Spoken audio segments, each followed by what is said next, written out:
Bonjour tout le monde, j'espère que vous allez bien et que la semaine se passe bien également. Je vous retrouve aujourd'hui, on va aborder un thème qui me tient à cœur aussi, que je voulais aborder sur cette chaîne du coup, de l'esprit neuroatypique. C'était tout ce qui concerne la peur d'abandon, le profil anxieux. Donc il y a un style d'attachement par rapport à ça. Et tout ce qui touche en fait de près ou de loin aussi à de la dépendance affective. C'est un thème que j'aime beaucoup aborder parce que il y a beaucoup de choses à dire sur le sujet. Ça peut aussi, être vecteur de beaucoup de choses qui font que, bah, malheureusement on se sent pas très bien aujourd'hui, ou en tout cas actuellement, et c'est vrai que j'avais vraiment envie de partager des informations sur ce sujet-là. Donc il est important que vous soyez, bah, jusqu'au bout avec moi de ce podcast afin qu'on puisse ensemble, aborder tout ce sujet, directement, et je vous invite bien sûr à mettre des commentaires si vous avez des questions ou besoins. Donc, je vais commencer tout simplement par expliquer un petit peu tous ces termes un petit peu là que j'ai pu exposer. Donc il y a, bien sûr une notion de peur, parce que quand on parle d'abandon, c'est qu'on a peur de du coup de vivre cet abandon. Hem, pour expliquer les choses très brièvement, on va développer en fait en nous, quand on a une peur, un schéma en quelque sorte, quelque chose qui va faire que je vais me protéger de cette peur.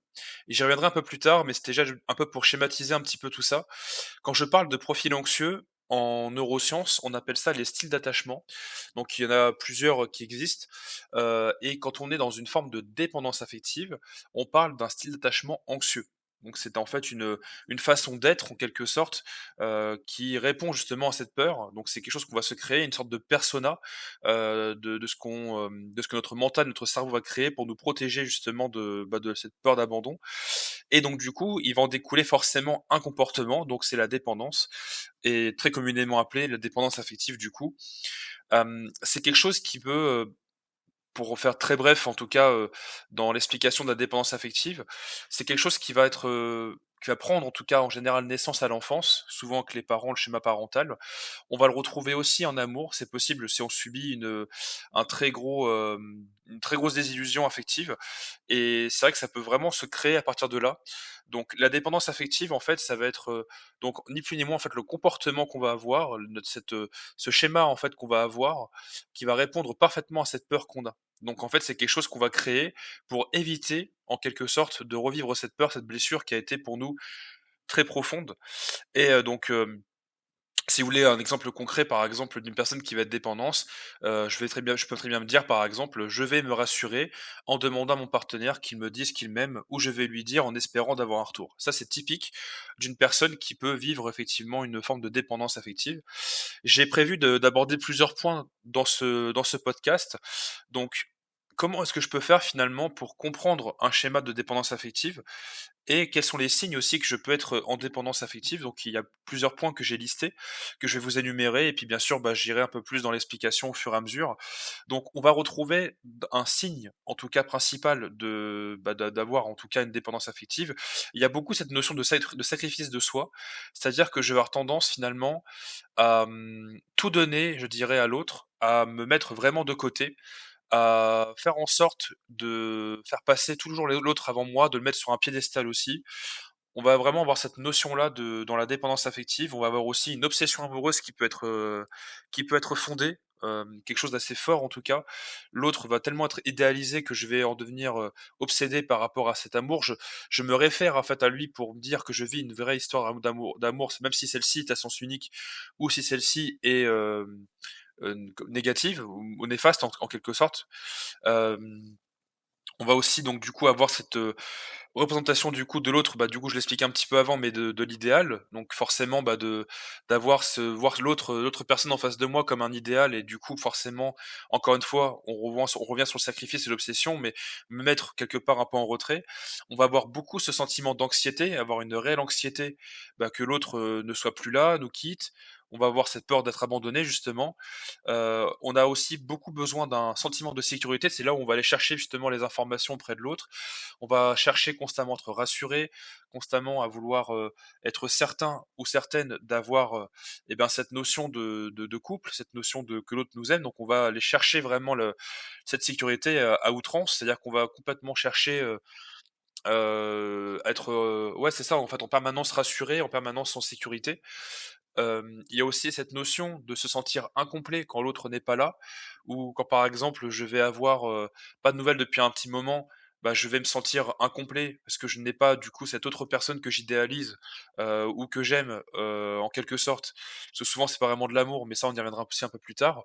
Et on va retrouver notamment en exemple, je l'avais noté, bah, c'est regarder son téléphone toutes les 2 secondes pour voir si l'autre ne m'a pas oublié, et je peux même aller jusqu'à une crise d'angoisse. J'ai noté ça aussi parce que c'est déjà j'ai déjà vu et vécu cette chose-là, avec d'autres personnes que j'ai pu accompagner aussi. C'est que j'ai des personnes qui ont déjà fait des crises d'angoisse, quand je suis dans une très forte dépendance à l'autre, si l'autre, ben, ne me répond pas ou autre. Donc, il y a toutes ces notions-là qui font partie de la dépendance. Bien sûr, c'est pas une liste, si vous voulez, qui est entre guillemets «je coche tout, je le suis» ou si j'en coche une, je le suis aussi. C'est une question de degré, c'est une question de ou également de est-ce que je le vis bien ou mal? Est-ce que ça me conditionne aussi? Est-ce que ma vie, je la fais en conséquence de ça aussi? Toutes ces questions qu'on peut se poser finalement, qui peuvent, bah, nous empêcher de vivre une vie, épanouissante. Je ne sais pas non plus poser de limites. Je me suis noté ça aussi, en tout cas dans les différents signes que je peux avoir, en dépendance, et je suis aussi dans le style, bien sûr, à trouver des solutions à tout, dans le sens où si j'ai une personne qui n'est pas disponible ou autre, je vais faire en sorte de trouver une solution à tout pour qu'on puisse se voir. Ou, si l'autre, par exemple, bah, veut faire un break, et ben, pour éviter d'avoir absolument cet abandon, donc parce que le break est souvent synonyme de séparation, d'abandon pour la personne qui est dépendante, on va retrouver du coup cette forme de solution à tout, qui va être très présente. Il y a une chose aussi que j'aimerais, partager du coup par rapport à ça, c'est que forcément on va retrouver quand on est dans ce schéma-là de donc il y a enfin, comment je pourrais vous expliquer ça? En fait, on va retrouver une forme de schéma, de quelque chose qu'on va créer en quelque sorte. Moi, c'est un outil que j'utilise beaucoup, par exemple, pour aider des personnes où, je vais pouvoir voir une personne qui va être dépendante en analysant l'émotion, la pensée et le comportement. Parce que ça, en fait, ces 3 items-là, c'est ce qui fait qu'on a un schéma de dysfonctionnant, ni plus ni moins, et qui va faire que, bah, je vais pouvoir déceler, moi en tant qu'en tout cas professionnel, déceler un schéma de dépendance et de pouvoir aider la personne comme il se doit. Après, pour ce qui est de l'aide, pareil, j'y reviendrai un peu plus tard, mais il y a beaucoup de choses qu'on peut faire, qui permettraient, bah, du coup de pouvoir, aider les personnes à se sortir de tout ça. Je me suis aussi mis une note qui est importante que je puisse vous communiquer. C'est qu'il faut faire extrêmement attention si vous êtes des personnes qui sont un peu plus fragiles, qui ont besoin de vachement de sécurité, qui ont besoin d'avoir, heu, des choses qui pour vous rassurer en quelque sorte d'amour et cetera. Attention parce que ce type de profil attire énormément les manipulateurs et les pervers narcissiques. J'en parlerai sans doute dans un autre podcast de ces 2 profils-là, parce que c'est des profils qui existent bel et bien. Ce sont des personnes qui vont, exploiter cette faille en vous et qui vont, bah, malheureusement vous encore plus vous enfoncer dans votre, désarroi, dans votre malheur. Donc, sortez-vous d'une relation qui est manipulante et ou une personne qui va chercher, à vous rassurer en permanence, ou qui va vous rabaisser, qui va vous violenter, ça existe, toutes ces choses-là existent, qui va, mal vous parler, qui va vous enfermer aussi dans votre monde, il va faire en sorte que vous soyez son enfin qu'il soit votre monde à lui. Donc tout ça, faites hyper attention à ça. Je vous mets vraiment en garde par rapport à ces différents items-là. J'aimerais aussi faire une dernière information sur la partie obsession. L'obsession, ce n'est pas de l'amour. Attention aussi à ne pas voir en fait cet amour en fait entre guillemets par le prisme de l'obsession, parce que l'autre représente finalement tout ce que j'ai toujours recherché, cette quête un peu d'amour, le fait que je me sente pas seul, que je me sente complet, que je me sente tout ça. Attention à ne pas être trop là-dedans. C'est ce qui fait vraiment la différence entre de l'amour et de l'obsession, où je vais pas être non plus en quête d'être en permanence avec quelqu'un, et je vous invite aussi à vous poser une vraie question, notamment si vous avez déjà eu des situations comme ça, vous avez été dans des schémas un peu de dépendance. Posez-vous la question, si après quelques mois, parce qu'en général, il y a toujours le temps que ça redescende, que est-ce que vous aimiez vraiment cette personne pour ce qu'elle était? Ou est-ce que vous l'aimiez pour qu'elle était vraiment, quoi? Est-ce qu'il y avait vraiment cette notion de j'aime parce que, bah, finalement j'avais quelqu'un qui m'aimait? Ou est-ce que j'aime la personne parce que finalement ça me procurait du bien-être, ça me procurait, une réelle symbiose avec l'autre personne? Posez-vous toutes ces questions parce que ça peut être des questions assez importantes à se poser. Bon après évidemment là je fais des généralités donc, il est assez difficile de passer par tous les points, on va dire un peu plus précis que je peux avoir avec les personnes quand je suis en consultation par exemple. Et il y a aussi une chose que j'aimerais, vous sur lequel j'aimerais vous alerter, tout à l'heure j'en ai un petit peu parlé, mais c'est pour la partie justement où on va avoir un amour à sens unique. Si il y a toujours qu'une personne qui donne dans la relation ou une personne qui va, constamment rechercher finalement à nourrir cette relation et que vous êtes toujours le seul à le faire, je vous mets aussi en garde parce qu'on n'est pas non plus dans de l'amour. C'est une dynamique qui n'est pas saine et il faut faire attention en tout cas à ça aussi. Si vous voulez, l'idée, c'est de pas être dans quelque chose où on va faire tout pour ne pas être abandonné. Dites-vous que si une personne vous aime tel que vous êtes, elle restera, elle sera là pour vous soutenir, elle sera là pour vous écouter, pour discuter avec vous, pour communiquer. Ce n'est pas non plus une personne qui sera là pour vous rassurer. C'est l'amour, un amour sain en tout cas, c'est un amour où les 2 avancent dans la même direction, au même niveau. Il peut toujours y avoir une petite disparité, mais on n'est pas non plus de l'ordre du 80-20. On est plutôt sur du 55-45 ou 60-40 grand maximum, où on va avoir en quelque sorte, une forme de disparité qu'il va y avoir entre, 2 êtres qui vont du coup s'aimer et qui vont, en quelque sorte, faire en sorte que la relation aille dans la bonne direction et surtout, de manière saine en tout cas. Il y a évidemment des choses qu'on peut faire, en tout cas, c'était des choses que je m'étais notées aussi. Si vous êtes dans un format de dépendance affective, on peut faire des choses seul évidemment. Accompagné, c'est plus simple parce qu'il est beaucoup plus facile d'avoir quelqu'un qui a un regard neutre sur nous, pour pouvoir être aidé. Parce que c'est pas toujours évident de se faire aider quand on est dans des dynamiques, où pour nous, on vit comme quelque chose de normal et d'habituel. Attention à l'inconscient, parce que l'inconscient aussi a programmé, je l'expliquais plus tôt dans le podcast, mais l'inconscient, comme je vous expliquais, c'est ce qui a créé en fait votre persona, qui a créé cette dépendance pour vous protéger de la blessure d'abandon. Parce que à l'origine, ce qui a fait que vous avez créé une dépendance, souvent, c'est que vous avez eu peur de l'abandon. En tout cas, là, en l'occurrence, pour la dépendance affective, vous avez développé une peur d'abandon qui a été très extrêmement souffrante pour vous. Souvent, ça a été, on va dire un petit peu, voilé par l'inconscient dans le sens où lui, il va comment je pourrais vous dire ça? Il va faire en sorte que, finalement, vous ne voyez plus cette blessure et donc du coup, il a créé ce personnage de dépendance pour vous rassurer, pour aller chercher en permanence à ne pas revivre cette souffrance.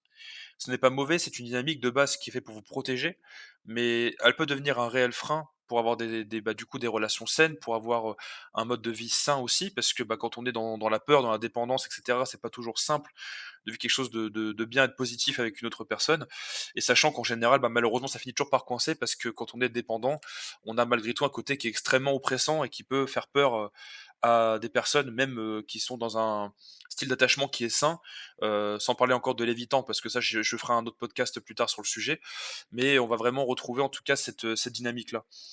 Hem, pour ce qui est de le faire en tout cas de manière seule, c'est possible évidemment, mais il est important de prendre vraiment beaucoup de recul sur tout ce qu'on peut vivre, quitte à prendre des notes, quitte à faire des tableaux le soir de ce que l'on vit, pour voir finalement si est-ce que je vis, est-ce que je vis actuellement dans ma vie, ça me convient parfaitement? Est-ce qu'il y a je n'ai pas eu de peur aujourd'hui? Est-ce que je n'ai pas eu, de mauvaises sensations? Est-ce que je me suis pas fait des films? Est-ce que je me suis pas, comment dirais-je?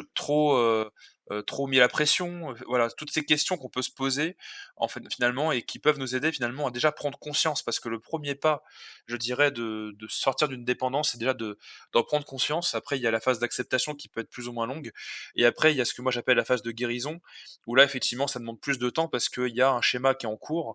Et évidemment, il faut qu'on puisse se sortir de ce schéma qui a été là depuis des fois de nombreuses années et forcément, ça demande de réencoder un nouveau schéma, donc ça peut prendre du temps. Et l'idée, c'est de tendre en tout cas vers un comportement plus sain sur la durée.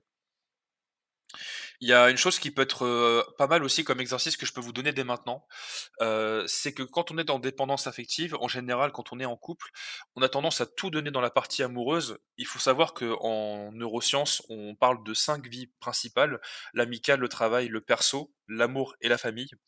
Je vous invite à faire un exercice que moi j'appelle l'exercice des pourcentages, où en gros, je vous invite à mettre sur une feuille, finalement, qu'est-ce qui pour vous en tout cas, quel pourcentage vous mettrez dans votre vie sur tel item? Par exemple dans l'amical et parce que est-ce que j'ai, 20? Est-ce que dans le travail j'ai 20? Est-ce que dans le perso j'ai 10? Amour, j'ai, 50 et cetera. Mettez tout ça sur papier et essayez de voir en fin de compte si déjà, vous avez cet équilibre, je dirais, dans ces 5 vies. Parce qu'il est important pour avoir en tout cas et tendre vers quelque chose de plus sain, d'avoir un équilibre dans ces 5 vies qui sont en tout cas les principales du commun des mortels, j'ai envie de dire. Et il est important de nourrir ces 5 vies parce que le côté amical est important, le travail également, parce que c'est ce qui va nourrir notre être. C'est ce qui permet aussi, bah, de pouvoir, avoir une vie épanouissante dans le sens où je peux me faire plaisir. Je peux aller, si j'ai une famille et ben, me faire plaisir avec mes enfants. Je peux, par exemple, si je suis célibataire et sans enfant et ben, tout simplement me faire un petit plaisir, partir en vacances et cetera. Pour le plan perso, c'est important de prendre soin de soi, d'aller faire du sport, de lire des livres, d'aller voir des galeries d'art, enfin, ce qui vous attire, vraiment nourrir toutes ces vies, il y a beaucoup de choses à faire et le premier pas, je dirais, pour sortir d'une dépendance affective, eh bien, c'est déjà de se sortir de cette obsession amoureuse où on va mettre en général, 70-80 dans la colonne d'amour, quand en tout cas je suis en amour. Parce qu'il est difficile de se rendre compte d'une dépendance. On peut en avoir avec la famille ou les amis. D'ailleurs, il y a quelques signes en général qu'on peut déjà un peu déceler ici. Mais on va surtout le retrouver en amour évidemment parce que c'est là où surtout se joue le schéma de la dépendance et la blessure d'abandon. Parce qu'on rejoue en amour en fait si vous voulez un peu les schémas de d'amour parental, c'est un peu complexe à expliquer mais on rejoue beaucoup ça en tout cas dans la dynamique amoureuse. Hem Avant de clôturer ce podcast, j'aimerais surtout vous faire une dernière information pour vous dire de ne pas culpabiliser, de ne pas avoir honte non plus de ça parce que, bah, c'est tout à chacun, que c'est des choses que vous avez développées pour vous protéger. Il faut pas avoir honte de ça, faut pas non plus en avoir peur. C'est des choses qui peuvent, évidemment se régler. Ça peut prendre du temps, faut pas être, trop, impatient. C'est des choses qui demandent vraiment beaucoup de temps à réencoder, puis à conscientiser aussi beaucoup.